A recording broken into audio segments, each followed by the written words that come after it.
Can you imagine a world without anime and sushi? Peculiar, isn't it? But by the end of this video, this won't seem so strange. So let's commence the video. Is Japan on the cusp of extinction? This may seem like an exaggerated statement, but it echoes a chilling reality. As of the year 2023, the nation of Japan has witnessed a record dip in its birth rate. The number of new births barely reaches 800,000, while the number of deaths has escalated, hitting a staggering post-war high of over 1.58 million. This demographic shift threatens the very essence of Japan's social fabric, and it didn't emerge out of nowhere. Japan has been wrestling with a dwindling population for countless years now.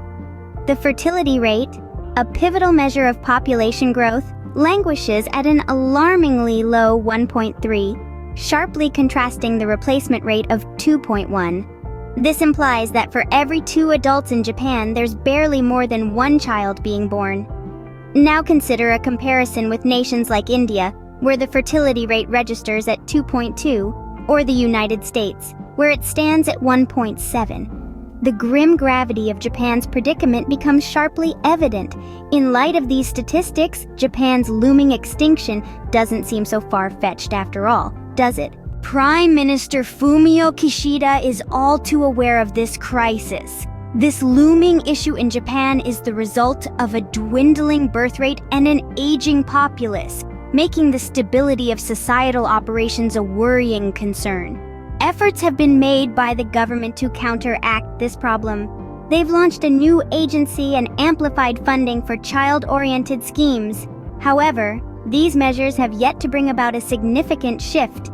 The high cost of living, coupled with restricted living spaces and inadequate childcare facilities, are some societal factors contributing to the low birth rate. A change in about marriage and starting a family is another influencing factor. The younger generation has become increasingly pessimistic about the future, which is reflected in their reluctance to start families. This isn't a phenomenon unique to Japan.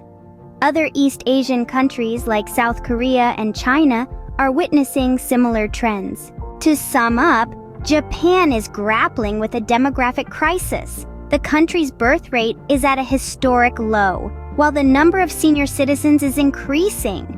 The underlying social shifts, evolving perspectives on family life are compounding the problem. The government has commenced initiatives to mitigate this crisis, but the effectiveness of these efforts is yet to be determined. The implications of this crisis extend far beyond mere statistics. They pose a significant to the well-being and the very existence of the nation. The sustainability of societal structures, the economic stability, and the intrinsic character of Japanese culture are all at risk. Is Japan on the brink of fading away? Only time will tell. However, one thing is unequivocally evident: the necessity for immediate action to reverse this alarming trend of pressing concern. But one thing is clear: the time to act is now.